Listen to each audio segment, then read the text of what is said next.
שלום, ברוכים הבאים לערוץ שלי, אני קלרה והיום אני מסביר לכם איך להכין אגס בלילן. זה בעצם אגס מבושל בסירופ עם מלא תבלינים ומוגש קר עם רוטב שוקולד מלמעלה.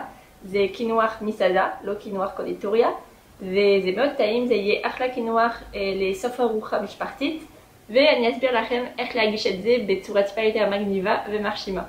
אז אם אתם אוהבים את המתכון, תשימו לייק, תירשמו לערוץ כדי לראות את כל המתכונים שלי, ועכשיו נתחיל. אז אתם צריכים אגסים כמובן, אחד לכל מנה, ונבשל אותם בתור סירופ. כמות הסירופ תלוי בגודל הסיר ולא בכמות האגסים. היום אני משתמשת בסיר קטן כי אני לא עושה הרבה אגסים. אז בתוך הסיר יש כבר 600 גרם מים, אני מוסיפה לזה 300 גרם סוכר, ואני מוסיפה תבלינים. יש לי פה זירי אניס, ציפורן, וניל וקינמון. אם יש לכם הכל שלם אז זה עדיף. אני מוסיפה את זה לסירופ, ואני גם משתמשת בעדרים. יש לי פה קליפת לימון, קליפת תפוז וטיפה מהמיץ שלהם, נראה לי חצי פרי.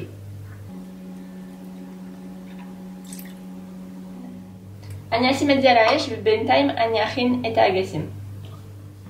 אז אני פשוט מקלפת את האגסים ואני שומרת על החלק הזה בעץ.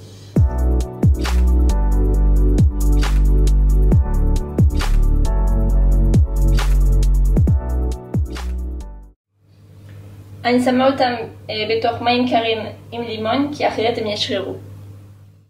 כשהסירופ הגיע לרתיחה אני מורידה את האש ואני מוסיפה את האגסים בתוכו. ואני מכינה כיסוי בנייר אפייה עם חור באמצע כדי שהעדים יצא, ככה האגסים יהיו בתוך המים ולא ישררו. ועכשיו אני מבשלת את זה ככה 15 דקות, זה חשוב שלא יהיה רתיחה.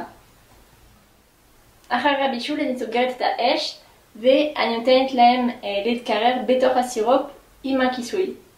הכי טוב זה לעשות את זה היום שלפני ולתת לאגסים להתקרר במקרר בתוך הסירופ כל הלילה.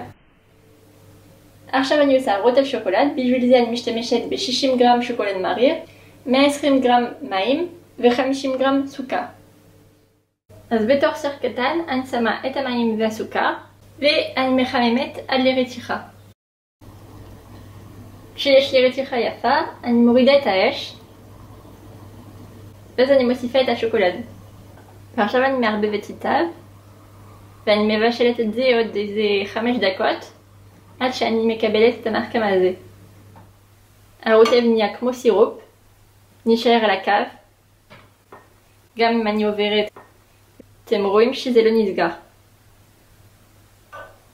אז זה המרקם הנכון. אני סוגרת את האש ואני שמה את זה בצד כדי שזה יתקרר.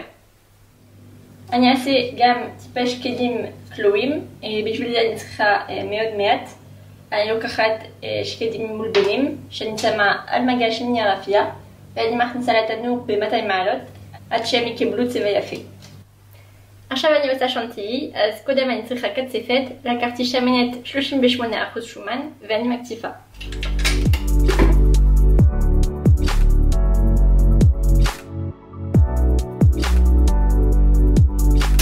ככה, ואז אני מוסיפה 25 גרם אבקת סוכר ואני נותנת ערבוב קל, רק כמה שניות.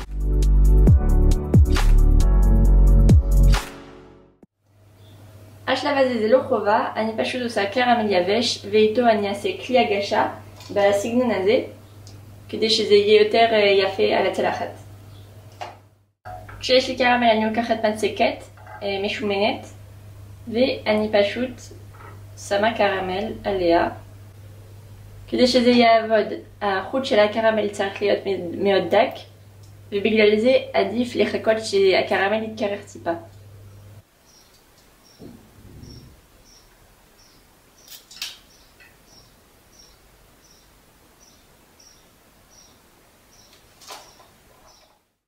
אוקיי, עכשיו אני כמעט מוכנה להגשה. אני רק לוקחת את האגסים שלי, הם ממש קרים עכשיו. אני שופטפת אותם רק שנייה.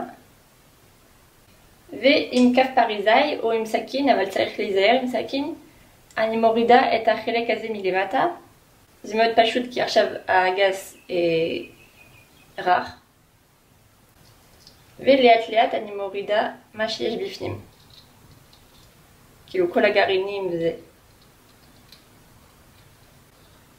ואני מייבשת אותם. אז עכשיו אני מוכנה לעשות את ההרכבה סופית. אם אתם עושים את זה לארוחה עם חברים או משהו, אתם יכולים להכין את כל האלמנטים מראש ולעשות את ההרכבה מיד לפני להגיש. אז קודם אני לוקחת קרמל כזה, אני שמה אגס, או אני אעשה עיגול עם הקצפת. אני שמה כדור בלידת וניל וטיפה שוקולד מלמעלה על האגס. ואני מסיימת עם השקדים. כדי להפוך את הקינואר לפרווה זה מאוד פשוט. אתם לוקחים שנטי פרווה, אתם אפילו יכולים לקנות את הבקבוק הזה פרווה בסופר, ולקחת גם גלידת וניל פרווה או לא לשים.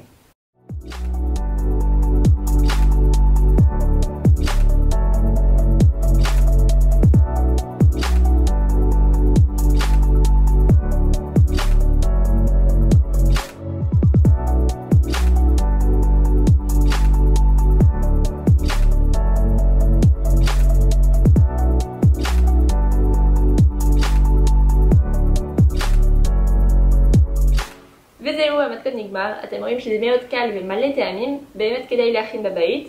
אז אם אהבתם את הסרטון תשימו לייק, ואם עוד לא נרשמתם אז תקליקו אליי עכשיו כדי להירשם לערוץ ולראות את כל המתכונים שלי. נתראה בסרטון הבא, ביי ביי.